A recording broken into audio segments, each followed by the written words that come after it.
بسم اللہ الرحمن الرحیم۔ شروع اللہ کے نام سے جو بڑا مہربان اور نہایت رحم کرنے والا ہے۔ کچھ لوگوں کو ہم عزت دینا چاہتے ہیں مگر وہ اپنے رویے سے ثابت کر دیتے ہیں کہ انہیں اس کی ضرورت نہیں۔ جب لالچ کے بازار گرم ہو جائیں تو رشتوں کے شہر ویران ہو جاتے ہیں، چاہے رشتے خون کے ہوں یا دوستی کے۔ طاقت کی ضرورت تب ہوتی ہے جب کچھ برا کرنا ہو، ورنہ دنیا میں سب کچھ پانے کے لیے آپ کا حسن، عمل اور اخلاق ہی کافی ہے۔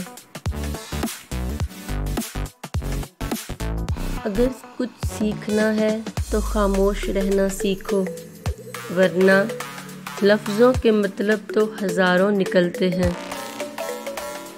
اچھے الفاظ پر کچھ خرچ نہیں ہوتا، لیکن اچھے الفاظ سے بہت کچھ حاصل ہوتا ہے۔ الفاظ ہی انسان کو پسندیدہ اور ناپسندیدہ بناتے رہتے ہیں۔ الفاظ خوشبو کی طرح ماحول کو معطر کرتے ہیں۔ ایک سمجھدار شخص دوسرے ناسمجھ کو جانتا ہے، کیونکہ ایک زمانے میں وہ بھی ناسمجھ تھا، لیکن ایک ناسمجھ دوسرے سمجھدار کو نہیں جانتا، کیونکہ وہ کبھی بھی سمجھدار نہیں رہا۔ پریشان ہونا انسان کے انسان ہونے کی دلیل ہے، لیکن پریشان رہنا انسان کا اللہ پر یقین نہ ہونے کی دلیل ہے۔ حالات سکھا دیتے ہیں باتیں سننا اور سہنا، ورنہ ہر شخص اپنے آپ میں بادشاہ ہوتا ہے۔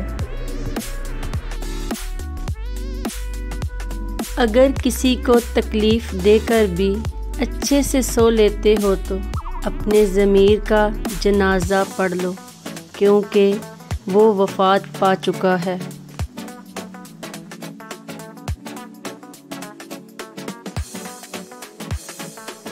تعلقات اکثر قصور سے نہیں، ذہن کے فطور سے خراب ہوتے ہیں۔ ہمارے معاشرے میں نفرت کو اولاد کی طرح پالا جاتا ہے اور محبت کو یتیموں کی طرح۔ بدتمیزی ہر انسان کر سکتا ہے، لیکن کسی کو اس کی تربیت روک لیتی ہے۔ نفرتیں پالنے والے بڑے کمزور ہوتے ہیں، نفرتیں پالنے والے بڑے کمزور ہوتے ہیں، کیونکہ ان میں محبتیں نبھانے کی سکت نہیں ہوتی۔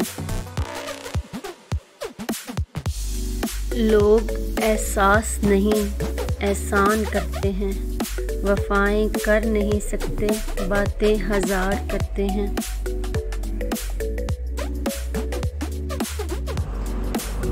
جو بارش میں 7 رنگوں کی دھلک دکھا سکتا ہے، دکھ کو سکھ میں بدلنا اس کے لیے کیا مشکل۔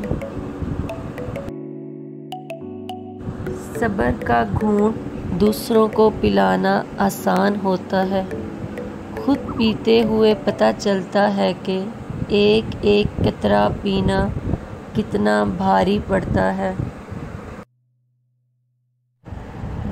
زندگی نہ آسان تھی، نہ ہے اور نہ ہوگی، تو بہادر بنیے اور اپنے رب پر توکل رکھیں۔ مسکرایا بھی کریں، اچھے لگتے ہیں، اور بہت سی دعائیں مانگیں۔ اپنی خصوصی دعاؤں میں مجھے لازمی یاد رکھیے گا۔ اللہ حافظ۔